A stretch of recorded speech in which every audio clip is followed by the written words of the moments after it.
Katika channel ya Jifunze na Lisale. Katika siku ya leo tutajifunza kupima distance kwa kutumia ultrasonic sensor.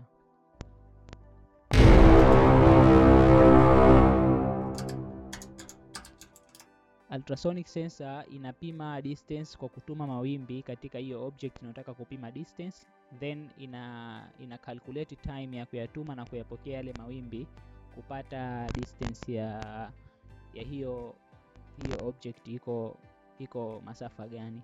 Kwa hiyo hii ultrasonic sensor ina pin mbili, ina trigger pin na ina echo pin. Trigger pin inatuma mawimbi na echo pin inayapokea yale mawimbi. Then itachukua ile time iliyotake kuyapeleka mawimbi na kuyapokea kupata distance. Kwa hiyo tunajua kwamba ultrasonic sensor inatuma mawimbi kwa kutumia sound wave. Kwa hiyo velocity ya sound ni 340 meter per second.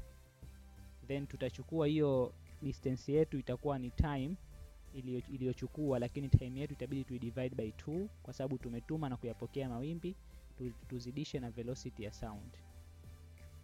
Hapo ndo tutapata distance iliyopo hiyo object yetu. Kwa hiyo hii hapa ndio ultrasonic sensor yetu. Ina pin 4, ina VCC, ina trigger, ina echo na ina ground. Kwa hiyo kama kwenye picha au kwenye video hapo unavyoona. Kwa hiyo VCC hii ni VCC ni ya kupitisha umeme wetu wa 5 volt ambao tutachomeka waya rangi orange, na ground tutachomeka waya mweusi, hiyo itaenda katika ground ya Arduino.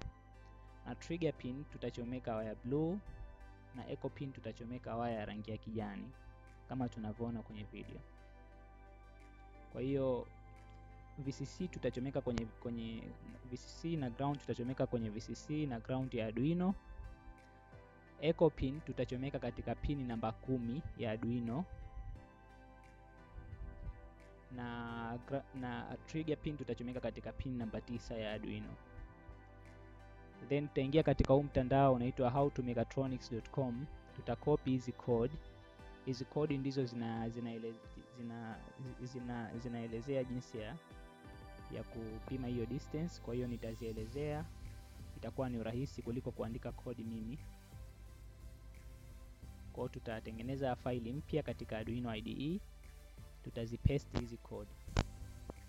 Kwa kitu cha mwanzo katika code hizi tunaona ka define trigger pin ambao ni ile pin ambayo inatuma mawimbi kama ni pin namba 9 ya Arduino, na echo pin kama pin namba 10 kama tulivyozichomeka katika Arduino yetu.